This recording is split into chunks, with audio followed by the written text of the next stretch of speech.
ఈ వీడియోలో మనం స్కూల్ ఇవాల్యుయేషన్ పెర్ఫార్మెన్స్ టూల్ యాప్లో ఏ విధంగా సెల్ఫ్ ఎవాల్యుయేషన్ చేయాలో తెలుసుకుందాం. సెల్ఫ్ ఇవాల్యుయేషన్ అంటే సోషల్ ఆడిట్ ఏ విధంగా చేయాలో తెలుసుకుందాం. ముందుగా ఈ సోషల్ ఆడిట్ని ఎవరెవరు చేయాలి అంటే అన్ని పాఠశాలల వారు, ప్రైమరీ వారు, అప్పర్ ప్రైమరీ వాళ్ళు, హై స్కూల్ వాళ్ళు, కేజీబీవి, ఈఎంఆర్ అంటే ప్రైవేట్ స్కూల్ తప్ప అన్ని పాఠశాలల వారు చేయాల్సి ఉంటుంది. ఇది ఎలా చేయాలన్నది ఈ వీడియోలో తెలుసుకుందాం. చిన్న రిక్వెస్ట్ అండి, మన యూట్యూబ్ ఛానల్ని కొత్తగా చూస్తున్నట్లయితే సబ్స్క్రైబ్ చేసుకోండి, లైక్ చేయండి. ఇప్పుడైతే మనం వీడియోలోకి వెళ్ళిపోదాం. ముందుగా స్కూల్ పెర్ఫార్మెన్స్ ఇవాల్యుయేషన్ టూల్ అనే యాప్ని మనం ప్లే స్టోర్ నుంచి డౌన్లోడ్ చేసుకొని ఇన్స్టాల్ చేసుకోవాలి. ఇన్స్టాల్ చేసుకున్న తర్వాత ఇలా ఓపెన్ అవుతుంది. ఇలా ఓపెన్ అయిన తర్వాత మనకి ఇక్కడ user name or mail address, password అని అడుగుతుంది. ఇక్కడ మనం ఇంతకుముందు స్కూల్ పెర్ఫార్మెన్స్ ఇవాల్యుయేషన్ టూల్ దగ్గర మనం యూజర్ నేమ్ పాస్వర్డ్ ఉండదు కనుక ప్రతి ఒక్క పాఠశాల వారు ఫస్ట్గా రిజిస్ట్రేషన్ చేసుకోవాలి. రిజిస్ట్రేషన్ ఎలా చేసుకోవాలంటే ఇక్కడ నాట్ రిజిస్ట్రేటెడ్ ఎట్ అని ఉంది కదా, దాని మీద క్లిక్ చేసినట్లయితే మనకు ఈ విధంగా సైన్ అప్ అడుగుతుంది. దాని కొరకు మనకి ఇక్కడ ప్లీజ్ ఎంటర్ డైస్ కోడ్ దగ్గర పాఠశాల యొక్క డైస్ కోడ్ ఎంటర్ చేయాలి. ప్లీజ్ ఎంటర్ నేమ్ దగ్గర పాఠశాల యొక్క ప్రధానోపాధ్యాయుని పేరు ఎంటర్ చేయాలి. ప్లీజ్ ఎంటర్ మొబైల్ నెంబర్ దగ్గర ప్రధానోపాధ్యాయుని అంటే హెచ్ఎం గారి యొక్క ఫోన్ నెంబర్ ఎంటర్ చేయాలి. ఇక్కడ ఎంటర్ మెయిల్ అడ్రస్ దగ్గర పాఠశాల యొక్క మెయిల్ ఎంటర్ చేయాల్సి ఉంటుంది. ఎంటర్ పాస్వర్డ్ దగ్గర మనం ఏదైతే పాస్వర్డ్ సెట్ చేసుకుంటున్నామో అది ఎంటర్ చేయాల్సి ఉంటుంది. ఈ పాస్వర్డ్లో లెటరు, స్మాల్ లెటర్స్, ఒక స్పెషల్ క్యారెక్టరు, నెంబర్స్ ఇవ్వాల్సి ఉంటుంది. ఆ విధంగా మనం ఇక్కడ పాస్వర్డ్ని మనం ఎంటర్ చేయాల్సి ఉంటుంది. అలా చేసిన తర్వాత అదే పాస్వర్డ్ని కన్ఫర్మ్ చేసుకోవాలి. ఇక్కడ ఎంటర్ క్యాప్చర్స్ దగ్గర కింద ఏదైతే క్యాప్చర్ కోడ్ ఉందో అది క్యాప్చర్ కోడ్ మనం ఎంటర్ చేసి సైన్ అప్ మీద క్లిక్ చేయాలి. మీద క్లిక్ చేస్తే మనకి ఇలాగా వెనక్కి వచ్చేస్తుంది. ఇక్కడ మనం యూజర్ నేమ్ పాస్వర్డ్ క్రియేట్ చేసుకున్నాం కనుక అవి మనం ఎంటర్ చేయాల్సి ఉంటుంది. ఇక్కడ యూజర్ నేమ్ దగ్గర మనం మెయిల్ అడ్రస్ ఏదైతే ఇందాక ఇచ్చామో ఆ మెయిల్ అడ్రస్ని ఎంటర్ చేయాలి. అందుకనే రిజిస్ట్రేషన్ చేసేటప్పుడు కంపల్సరీగా మెయిల్ అడ్రస్ అంటే రిజిస్ట్రేషన్ ఫామ్ని కంపల్సరీగా చాలా క్లియర్గా తప్పులు లేకుండా ఫిల్ చేయాలి. ఇక్కడ యూజర్ నేమ్ దగ్గర మనం ఇందాక ఏదైతే మెయిల్ అడ్రస్ ఇచ్చామో అది మాత్రమే ఇక్కడ యూజర్ నేమ్ కింద మనం యూజర్ నేమ్లో వాడాల్సి ఉంటుంది.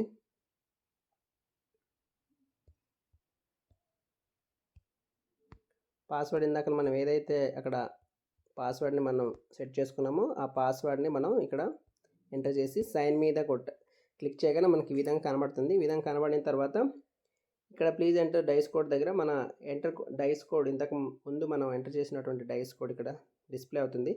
ఇప్పుడు నెక్స్ట్ మీద క్లిక్ చేయాలి. మనం నెక్స్ట్ మీద క్లిక్ చేస్తే మనకి ఇలాగ ఆడిట్ ఫామ్ అనేది ఒకటి ఓపెన్ అవుతుంది. ఈ ఆడిట్ ఫామ్ కూడా మనం ఫిల్ చేయాల్సి ఉంటుంది. ఇక్కడ ఎంటర్ ఇన్యూమినేటర్ నేము అంటే ఇక్కడ మన పాఠశాలలో పీసీ చైర్మన్ యొక్క పేరు ఎంటర్ చేయాల్సి ఉంటుంది.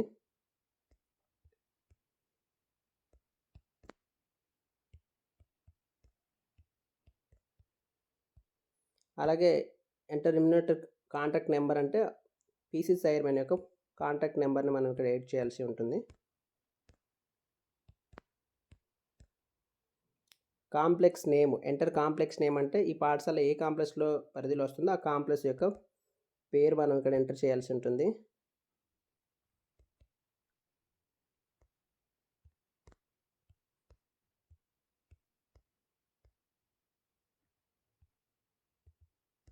అలాగే కాంప్లెక్స్ యొక్క డైస్ కోడ్ ఎంటర్ చేయాల్సి ఉంటుంది. ఇలాగా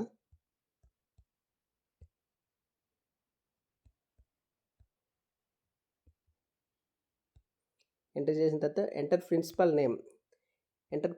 నేమ్ అంటే మనం ఆ పాఠశాల యొక్క ప్రిన్సిపల్ నేమ్ మనం ఎంటర్ చేయాల్సి ఉంటుంది.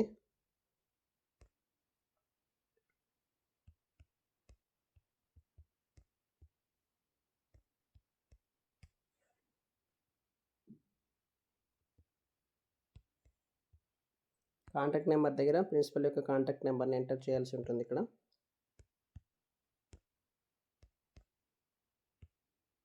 ఇక్కడ సెలెక్ట్ మీడియం దగ్గర మన పాఠశాలకి ఏ మీడియంలో అయితే బోధిస్తున్నామో ఆ మీడియాన్ని సెలెక్ట్ చేసుకోవాలి. ఇక్కడ సెలెక్ట్ లొకేషన్ దగ్గర విలేజా సిటీ అని ఉంటుంది. అది విలేజ్లో అయితే విలేజ్, సిటీ అయితే సిటీ అని సెలెక్ట్ చేసుకోవాలి. ఇలా సెలెక్ట్ చేసుకున్న తర్వాత ఇక్కడ total number of male teachers, ఈ పాఠశాలకి ఎంతమంది మేల్ టీచర్ ఉన్నారనేది వేయాల్సి ఉంటుంది. అలాగే టోటల్ టీచర్స్ ఫీమేల్ టీచర్స్ ఎంతమంది అనేది వేయాల్సి ఉంటుంది. అలాగే ఇక్కడ total number of male students ఎంతమంది ఉన్నారని వేయాల్సి ఉంటుంది. అలాగే ఇక్కడ గర్ల్స్ స్టూడెంట్స్ ఎంతమంది ఉన్నారో ఇక్కడ ఎంటర్ చేయాలి. అలాగే total number of class rooms ఎన్ని ఉన్నాయో కూడా మనం ఇక్కడ ఎంటర్ చేయాల్సి ఉంటుంది. తర్వాత మనం ఇక్కడ స్టార్ట్ ఆడిట్ అని ఉంది కదా, దాని మీద క్లిక్ చేసినట్లయితే మనకు ఈ విధంగా ఓపెన్ అవుతుంది.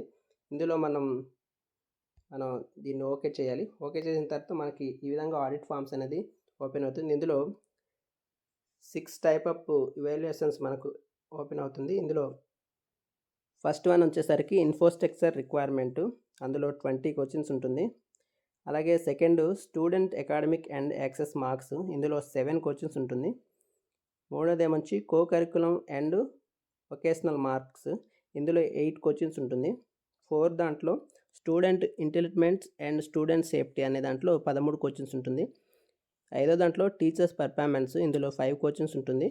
సిక్స్త్ దాంట్లో equality indicators and community participant in school governance, ఇవి ఇందులో 24 క్వశ్చన్స్ ఉంటుంది. ఇవన్నీ కూడా మనం ఒక్కొక్కటి స్టెప్స్ వైజ్గా చేసినట్లయితే స్కూల్ యొక్క ఆడిట్ అంటే సోషల్ ఆడిట్ అనేది కంప్లీట్ అవుతుంది. మొదటిగా ఒకసారి ఇన్ఫ్రాస్ట్రక్చర్ రిక్వైర్మెంట్ ఒకసారి చూద్దాం. దాని మీద క్లిక్ చేసినట్టే ఇలా ఇన్సైడ్ వెళ్ళినట్లయితే మనకి ఇలా 5 టైప్స్ ఉంటుంది. ఇందులో observation, HM, students, teachers, parents ఉంటుంది.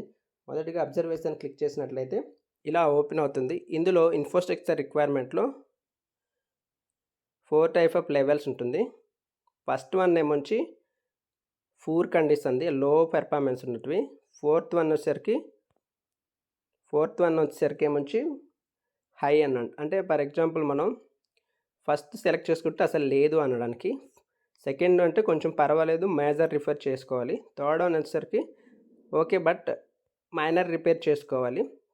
ఫోర్త్ వన్ సరికి అసలు ఏం రిపేర్స్ అవసరం లేదు, అన్నీ బాగానే ఉంది, గుడ్ కండిషన్లో ఉందని చెప్పడానికి అనమాట. ఇందులో మనకి ఏదైతే మన పాఠశాలకు వర్తిస్తుందో అవి మనం ఫిల్ చేసి దాని మీద టిక్ మార్క్ చేసి నెక్స్ట్ మీద క్లిక్ చేయాలి. అలాగా మనకు ప్రతి క్వశ్చన్స్ మీద టిక్ చేసుకుంటూ ఇందులో మనం ఇక్కడ చూడండి ఆడిట్ ఫామ్స్లో 6 కేటగిరీస్ ఉన్నాయి కదా. ఈ 6 కేటగిరీస్లో కూడా అన్ని కేటగిరీస్కి సంబంధించిన క్వశ్చన్స్ అన్నీ కూడా మనం ఆన్సర్ చేసినట్లయితే మనకు ఫుల్ఫిల్ అవుతుంది. ఫుల్ఫిల్ అయిన తర్వాత మాత్రం ఇక్కడ సబ్మిట్ అనే ఆప్షన్ కనబడుతుంది. సబ్మిట్కి ముందు మనకు ప్రివ్యూ అని కనబడుతుంది. ప్రివ్యూ అంటే మనం ఏ క్వశ్చన్స్కి ఏ ఆన్సర్ చేసామనేది మనకు కనబడుతుంది. మరలా మనం ఆ క్వశ్చన్ని ఆన్సర్ మార్చాలనుకుంటే అక్కడ పెన్సిల్ గుర్తులో ఉంటుంది. ఆ పెన్సిల్ గుర్తు మీద క్లిక్ చేస్తే మనం ఆ క్వశ్చన్స్కి ఆన్సర్ని మార్చాల్సి ఉంటుంది. అలా మార్చిన తర్వాత మనం సబ్మిట్ మీద క్లిక్ చేస్తే మనకు మన యొక్క సర్వే కమెంట్స్ కొన్ని ఎంటర్ చేయమంటుంది. మనం ఈ సర్వే వల్ల మనం ఏమైనా కమెంట్స్ ఇవ్వాలనుకుంటే అందులో కొన్ని కమెంట్స్ రాసిన తర్వాత మనం సబ్మిట్ చేయాల్సి ఉంటుంది. ఈ విధంగా ప్రతి పాఠశాల యొక్క ప్రధానోపాధ్యాయులు స్కూల్ ఇవాల్యుయేషన్ పర్ఫార్మెన్స్ టూల్ యాప్లో సెల్ఫ్ ఇవాల్యుయేషన్ అంటే సోషల్ ఆడిట్ని కంప్లీట్ చేయాల్సి ఉంటుంది.